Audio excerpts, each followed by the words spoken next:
Bonjour à tous. Bonjour à tous. On se retrouve pour une nouvelle petite vidéo avec la lecture d'un album écrit par Marie Colo et il est sorti aux éditions À pas de loup. Il s'appelle La forêt de travers. Alors, es-tu prêt? Es-tu bien assis au coin du feu comme nous? Et nous allons rentrer dans la forêt de travers. Alors, il était une fois une forêt où tout allait à l'envers, où les histoires que tu connais se passaient de travers. Nous avons les petits cochons maigrichons. Nous avons le chasseur. Nous avons le petit pousset. Je vais montrer là. Et nous avons le dragon. Alors, accroche-toi. Et chat noir. Dans cette forêt de plus de 1000 ans, quelle vieille forêt, la belle au bois dormant, elle restait éveillée tout le temps. Regarde, elle ne dort jamais. Elle est là en chauve-souris. Durant la nuit, elle vole. C'est bien parti pour les Dans cette histoire, on rencontre le chasseur et le loup. Et tu sais ce qu'ils font, le chasseur et le loup? Eh bien, ils montaient ensemble des mauvais coups. Regarde, ils sont là, ils se déguisent en fantômes pour faire peur. Tandis que les trois petits cochons, sont maigrichons. ils sont maigrichons, ils sont tout minces, regarde. Ils sont Oh là là, ils ont on fait n'a un pas bien régime. mangé. Ah non, ils n'ont pas bien mangé. Dans l'histoire, dans cette forêt, il y a le petit chaperon. Et le petit chaperon, il était vert et n'avait qu'un grand-père. Tandis qu'une gentille sorcière portait une robe à pois printanière. Ouh, est-ce que tu la reconnais, celle-là, la sorcière? C'est une sorcière. Tiens, elle a mis la robe de quelqu'un d'autre. Et ici, ben on a Blanche-Neige. Et Blanche-Neige, elle vit non pas avec des nains, mais avec 7 géants. Regarde comme ils sont grands. Regarde la taille de leurs pieds par rapport à Blanche-Neige. Et tu sais où est-ce qu'ils habitent? Ils habitent dans un immense appartement. Ah ben oui, hein, des géants, il faut un très grand appartement. Et dans cette forêt de travers, il y a aussi l'ogre. Il est affamé comme n'importe quel autre ogre. Mais l'ogre affamé ne mangeait que des crudités. Qu'est-ce qu'il mange? Du chou-fleur, brocoli, de la salade, Des carottes. des carottes. Des fraises. Alors que le petit pousset, lui, il avait une boussole et ne se perdait jamais. Est-ce que tu le vois là, le petit pousset, avec sa belle boussole? Et donc, tout ce petit monde, malgré ce grand désordre, tous vivaient heureux et sans discorde. Ça veut dire quoi sans discorde? Ben, ils se disputaient pas, hein. Ils étaient tous contents d'être ensemble.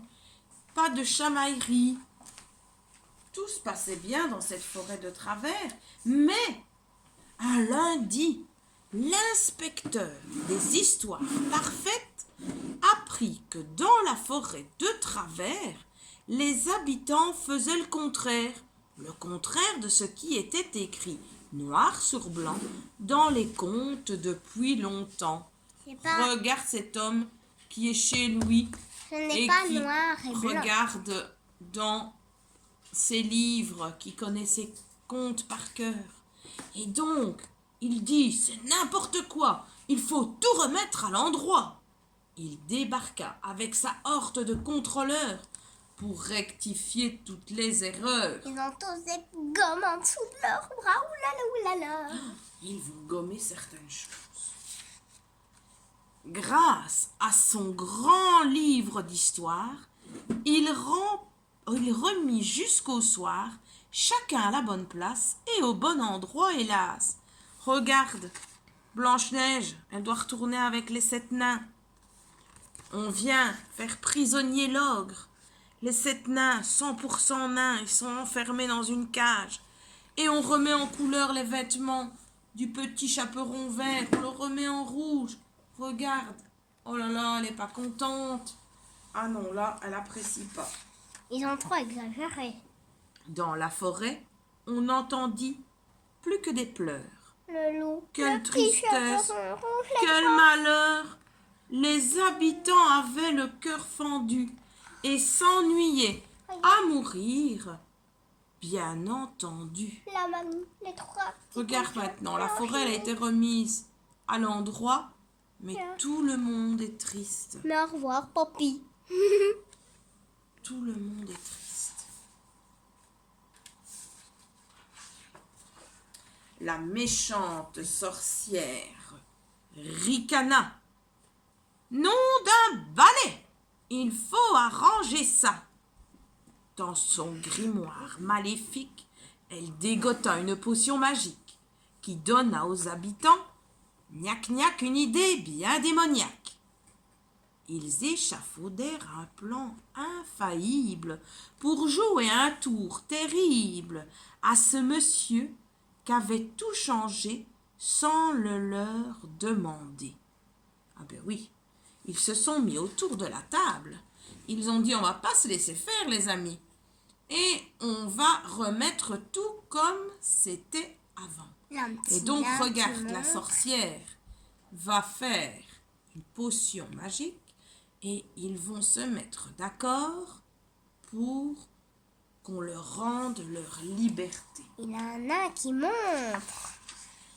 Le lendemain, au petit matin, ensemble, ils prirent le chemin du bureau coquet et net de l'inspecteur des histoires parfaites. Regarde, ils partent vers la maison de l'inspecteur. Quand le petit homme découvrit à sa porte les habitants de sa forêt en ordre, il verdit de frayeur. « Au secours !» hurla-t-il de peur. Trop tard pour semer le tout. Ils mirent ses dossiers sans dessus-dessous et lui donnèrent une bonne leçon grâce à une sacrée dose d'imagination.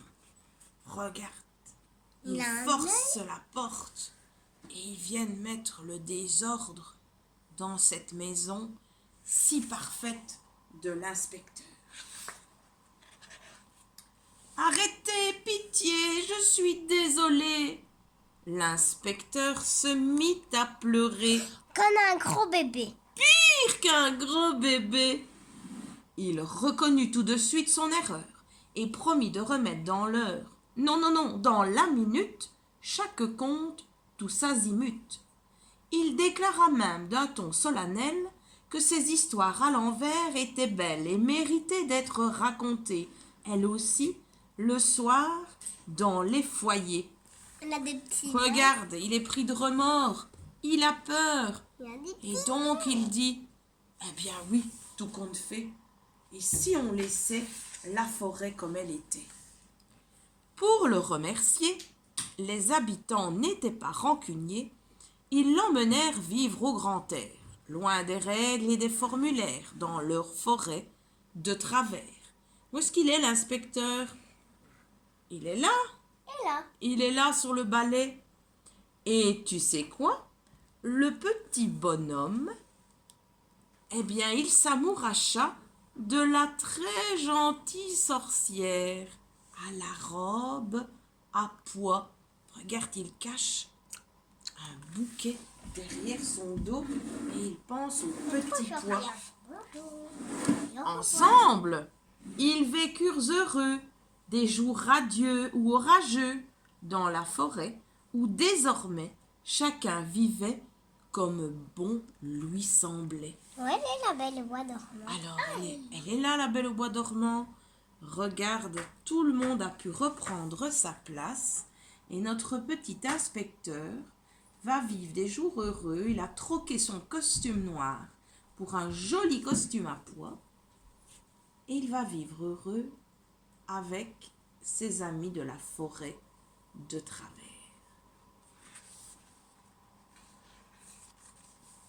Regarde cette magnifique illustration avec les rats qui tire un superbe carrosse qui te fait sûrement penser à une histoire. L'histoire de qui? De Cendrillon. Et ils partent pour des moments heureux. Tiens, comme quoi tu vois, parfois, quand tout est à l'envers, ça peut très bien se passer quand même. Alors, j'espère que cette lecture t'a plu. Au revoir. Je te fais au revoir. Si tu as apprécié la lecture, n'hésite pas à mettre un pouce. Comme ça, ou si t'aimes pas, un. Et puis, on te souhaite un joli moment auprès de Marie.